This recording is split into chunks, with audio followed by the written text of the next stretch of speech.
Hello friends, welcome to my YouTube channel. दोस्तों आज के सेशन में हम लोग करने वाले हैं सीडीपी का दोस्तों नेक्स्ट पार्ट। तो दोस्तों जो लोग भी दोस्तों नए हैं यानी कि पहली बार सीटेट का एग्ज़ाम देना चाहते हैं और जिन लोगों ने दोस्तों जो है कि क्लियर नहीं कर पाया है सीटेट एग्ज़ाम को, वो जो है कि अभी से तैयारी अगर थोड़ा थोड़ा करके शुरू करते हैं तो आपका रिजल्ट जो है बेहतर बनने का चांस होगा दोस्तों। तो अभी से लग जाइए और आपके लिए मैं डेली जो है कि क्लासेस लेना शुरू कर दिया हूँ। और ये आज हमारी चौथी क्लास है सीडीपी की, जिसमें हम लोग कम से कम 10 से 15 क्वेश्चन डेली बाय डेली जो है कि पूरे अच्छे तरीके से कर रहे हैं एक्सप्लेनेशन के साथ।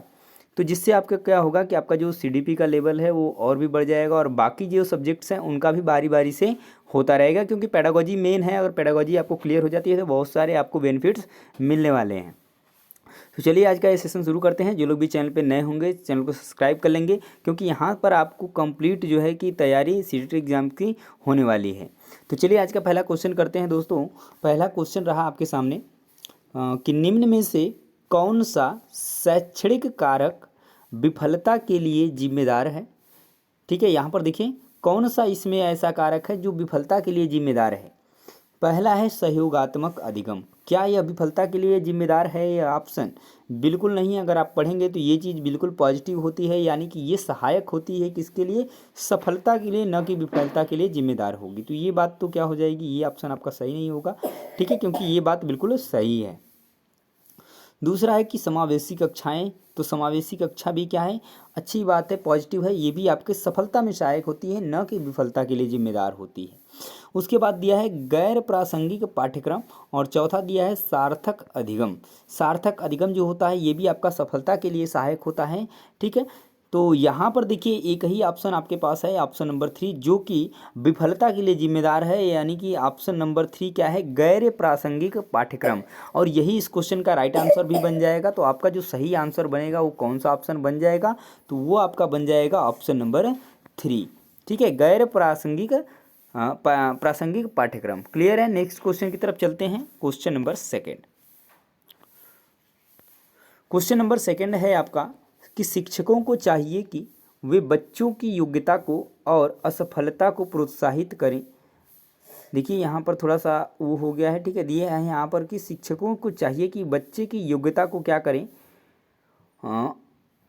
प्रोत्साहित करें, सोचने के रूप में सोचने के लिए प्रोत्साहित करें। ठीक है, यहाँ पर थोड़ा सा अलग हो गया है। यहाँ पर देखिए शिक्षकों को चाहिए कि वे बच्चों की योग्यता को डैश रहेगा और असफलता को डैश के रूप में सोचने के लिए प्रोत्साहित करें। ठीक है, ऐसे क्वेश्चन रहेगा। यहाँ पर थोड़ा सा मिसप्रिंट हो गया है, कोई दिक्कत नहीं। आप क्वेश्चन को समझ गए होंगे कि बच्चों की योग्यता को किस तरीके से और असफलता को किस रूप से सोचने की आवश्यकता है। ठीक है, या प्रोत्साहित करें। तो देखिए अगर हम बात करें कि बच्चों की योग्यता को हम किस तरीके से क्या करें, प्रोत्साहित करें, तो बच्चों की जो योग्यता है उसको हम वृद्धिशील रूप में प्रोत्साहित करें और असफलता को किस रूप में प्रोत्साहित करें, तो सुधार के अवसर देके, ना कि अपमानजनक। ठीक है, और ना ही कि शर्मनाक और अपमानजनक। और बात करें योग्यता की तो अस्थाई इसको करना नहीं है। तो ये सभी ऑप्शन आपके कट जाते हैं। आपका जो सही आंसर बनेगा वो बन जाएगा आपका ऑप्शन नंबर सेकेंड। ठीक है, क्लियर है। नेक्स्ट क्वेश्चन की मूव करते हैं। क्वेश्चन नंबर 3 कूट वाला क्वेश्चन है, ध्यान दीजिएगा इस क्वेश्चन को। क्वेश्चन है कि मध्य विद्यालय के छात्र, यानी 6 to 8 की बात की जा रही है। ठीक है, मध्य विद्यालय के छात्र किन प्रक्रियाओं के द्वारा ज्ञान का निर्माण करते हैं और अर्थ निकालते हैं।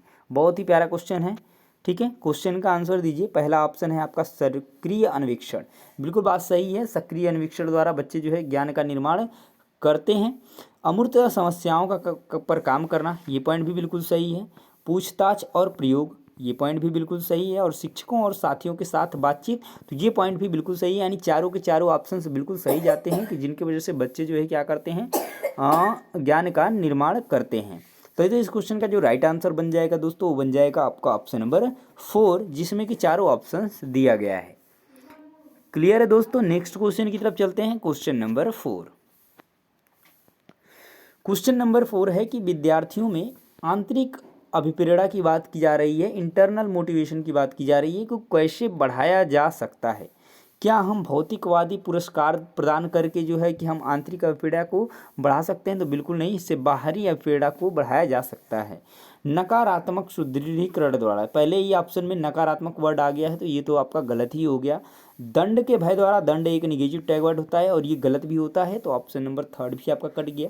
दिया है कि सीखने की खुशी पर ध्यान केंद्रित कर, बिल्कुल सही, क्योंकि अगर सीखने की खुशी पर ध्यान केंद्रित कर देंगे तो उनके अंदर इंटरनल मोटिवेशन को बढ़ाया जा सकता है, तो ऑप्शन नंबर 4 इस क्वेश्चन का बिल्कुल सही आंसर बनेगा। क्लियर है दोस्तों। नेक्स्ट क्वेश्चन की तरफ मूव करते हैं। Question number 5। क्वेश्चन नंबर 5 है आपका कि कक्षा में प्रश्न क्या करना चाहिए? केवल छात्रों द्वारा पूछे जाने चाहिए और सिर्फ शिक्षक द्वारा ही उत्तर दिया जाना चाहिए। क्या यह सही है कि केवल छात्र प्रश्न पूछें और जो है शिक्षक उत्तर दें, या केवल शिक्षक द्वारा पूछे जाने चाहिए और सिर्फ छात्रों द्वारा ही उत्तर दिया जाए, या फिर केवल टीचर जो है कि क्वेश्चन पूछे और जो विद्यार्थी हैं कि उसके आंसर दें, या फिर किसी के भी द्वारा नहीं पूछे और जवाब दिए जाने चाहिए? ये तो बिल्कुल ही गलत है। ठीक है, दिया है कि छात्रों और शिक्षकों दोनों द्वारा पूछे और उत्तर दिए जाने चाहिए, तो ये सबसे आपका ऑप्शन आपका बिल्कुल सही है। बाकी ये ऑप्शन आपके क्या हैं? गलत हैं।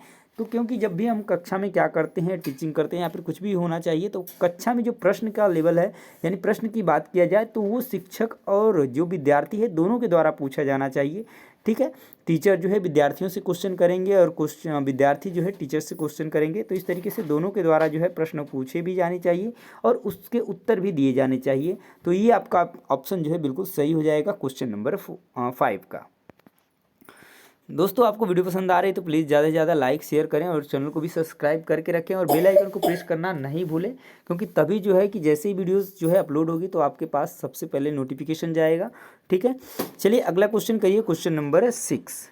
अब देखिए यहाँ पर आपको इस समय जितने भी सेटेट एग्जाम हो रहे हैं उसमें 50% जो क्वेश्चन आ रहे हैं वो ऐसे क्वेश्चन आ रहे हैं कथन और तर्क वाले। ठीक है, असर्शन एंड रीजन वाले क्वेश्चंस आ रहे हैं, तो इनको आपको अधिक से अधिक प्रैक्टिस करने की ज़रूरत है। चलिए क्वेश्चन में कथन क्या दिया हुआ है ध्यान से पढ़िए और उसको समझने की कोशिश करिए। दिया है कि मध्य विद्यालय के बच्चों को, मध्य विद्यालय का मतलब आप समझ गए होंगे, क्लास 6 to 8 की बात की जा रही है, तो मध्य विद्यालय के बच्चों को सहज अनुमान लगाने के लिए प्रोत्साहित करना और उन्हें विभिन्न तरीकों की तलाश करने के लिए प्रोत्साहित करना, समस्या समाधान कौशल को बढ़ावा देने के लिए एक प्रभावी रणनीति है। बात तो बिल्कुल सही बोला जा रहा है यहाँ पर कि जो क्लास 6 to 8 यानी मध्य विद्यालय के जो बच्चे हैं, छात्र हैं, उनको सहज अनुमाने के लिए प्रोत्साहित किया जाना चाहिए, उन्हें अलग अलग तरीकों की तलाश करने के लिए प्रोत्साहित किया जाना चाहिए, समस्या समाधान कौशल को बढ़ावा देने के लिए क्या है कि ये सभी जो है एक प्रभावी रणनीति है, तो बिल्कुल बात है सही है। तर्क क्या है, रीजन क्या है कि बच्चे जो है विभिन्न दृष्टिकोणों की चर्चा और सोच की प्रक्रियाओं के माध्यम से सीखते हैं, ये पॉइंट बिल्कुल सही है, यानी दोनों बातें बिल्कुल सही हैं और उसकी व्याख्या भी सही कर रहा है। तो यहाँ पे जो आपका सही आंसर बन जाएगा ऑप्शन नंबर 1 बिल्कुल सही हो जाएगा कि ए और आर दोनों सत्य हैं और ए की आर जो है सही व्याख्या करता है। क्लियर है। नेक्स्ट क्वेश्चन की तरफ चलते हैं, क्वेश्चन नंबर 7 नंबर क्वेश्चन है, डैश अधिगम के लिए उचित कक्षा वातावरण का आधार होने चाहिए। किस तरीके के अधिगम के लिए? क्या अनुकूलन और पुनर्वनन के सिद्धांत, प्रतिस्पर्धा और व्यक्तिवाद गलत है, सहयोग और सहकारात्मक ये बिल्कुल सही है, पृथक्करण नमीकरण ये आपका गलत होता है, अनुकूलन पुनर्वनन होगा नहीं, तो यहाँ पे आपका जो सही आंसर बन जाएगा कि सहयोग और सहकारात्मकता अधिगम के लिए उचित कक्षा वातावरण का आधार होना चाहिए, तो बिल्कुल सही होगा ऑप्शन नंबर 3। नेक्स्ट क्वेश्चन की तरफ मूव करते हैं, क्वेश्चन नंबर 8। क्वेश्चन नंबर 8 है कि एक सामाजिक रचनात्मक कक्षा में अधिगम बच्चे के व्यवहार में अस्थायी रूप से मापने योग्य परिवर्तन है, ज्ञान के सह निर्माण की एक प्रक्रिया है, एक उद्दीपन और प्रतिक्रिया के युग में से होता है, या तब होता है जब छात्रों को सकारात्मक पुनर्बलन पेशकश की जाती है। तो देखिए अगर हम बात करें कि एक सामाजिक रचनात्मक कक्षा में जो अधिगम होता है दोस्तों, ज्ञान के सह निर्माण की एक प्रक्रिया है, तो बिल्कुल सही होगा ऑप्शन नंबर 2 इस क्वेश्चन के लिए। नेक्स्ट क्वेश्चन मूव देखते हैं, क्वेश्चन नंबर 9। क्वेश्चन नंबर 9 में देखिए कथन और तर्क वाले क्वेश्चंस हैं। डेली मैं आपको कथन और तर्क वाले जो क्वेश्चंस हैं मैं डेली आपको करा रहा हूँ कम से कम 2 से 3, तो आप समझ सकते हैं कि आपका जो, क्योंकि देखिए मैं हर एक टॉपिक से आपका क्वेश्चन जो है कि लेकर आ रहा हूँ, ये आपके 10 से 12 क्वेश्चन भले ही हैं पर ये एक टॉपिक को क्लियर करेंगे, ठीक है। अगर आप डेली जो है करते हैं तो हर एक टॉपिक से एक एक क्वेश्चन कर रहे हैं, 1 से 2 क्वेश्चन कर रहे हैं, तो आपके जो टॉपिक्स हैं वो कैसे क्लियर हो जाएंगे आपको पता भी नहीं चलेगा और आपकी सारी तैयारी बहुत ही बेहतर तरीके से हो जाएगी। उसके बाद जब आपको वो कॉन्सेप्ट क्लियर होगा, जब वो थ्योरी वाली क्लासेस चलेंगी तो उसमें आपका बिल्कुल समझ में आ जाएगा कि चीज़ें हमने वो पढ़ी थी और यहाँ पर वो क्लियर होती दिख रही हैं। ठीक है, तो इस तरीके से चीज़ें हमको करनी है। आगे देखिए कथन जो है क्या दिया है कि शिक्षार्थी केंद्रित की बात की जा रही है कि शिक्षार्थी केंद्रित दृष्टिकोण वह है जहाँ पाठ्यपुस्तक सभी सीखने का केंद्र है। बात किया जा रहा है शिक्षार्थी केंद्रित और यहाँ दिया है कि पाठ्यपुस्तक सभी सीखने का केंद्र है। तो क्या यह बात सही है? नहीं है, क्योंकि यहाँ पर शिक्षार्थी दिखा है कि केंद्र में है, यहाँ पर पाठ्यपुस्तक को दे रहा है, तो ये बात तो क्या हो जाएगी, गलत हो जाएगी ना, कथन गलत हो गया। दूसरा रीजन क्या दिया है कि माध्यमिक जो विद्यालय में छात्र सबसे अच्छा सीखते हैं जब पाठ्यपुस्तक को पुनः पेश करने के लिए कहा जाता है। अभी ये पॉइंट भी गलत हो जाएगा, देखिए। ठीक है, ये रीजन गलत दे रहा है कि पाठ्यपुस्तक को पुनः पेश करने से विद्यालय में जो है बच्चे अच्छा सीखते हैं। तो यहाँ पर दोनों ही ऑप्शन बिल्कुल गलत हैं। तो राइट आंसर जो बन जाएगा ऑप्शन नंबर बन जाएगा 4 इस क्वेश्चन का, कि ए और आर दोनों क्या हैं, असत्य हैं। नेक्स्ट क्वेश्चन की तरफ चलते हैं। क्वेश्चन नंबर 10 नंबर क्वेश्चन है कि अर्थपूर्ण अधिगम में क्या सम्मिलित है? क्या पुरस्कार और दंड का प्रावधान, एक दूसरे के साथ बातचीत करने के अवसर, सीखने के तरीके पर विचार और साथियों के साथ प्रतिस्पर्धा के अवसर। देखिए अर्थपूर्ण अधिगम की बात की जा रही है, ये तो पहले ही बिल्कुल पॉजिटिव क्वेश्चन पूछा गया है।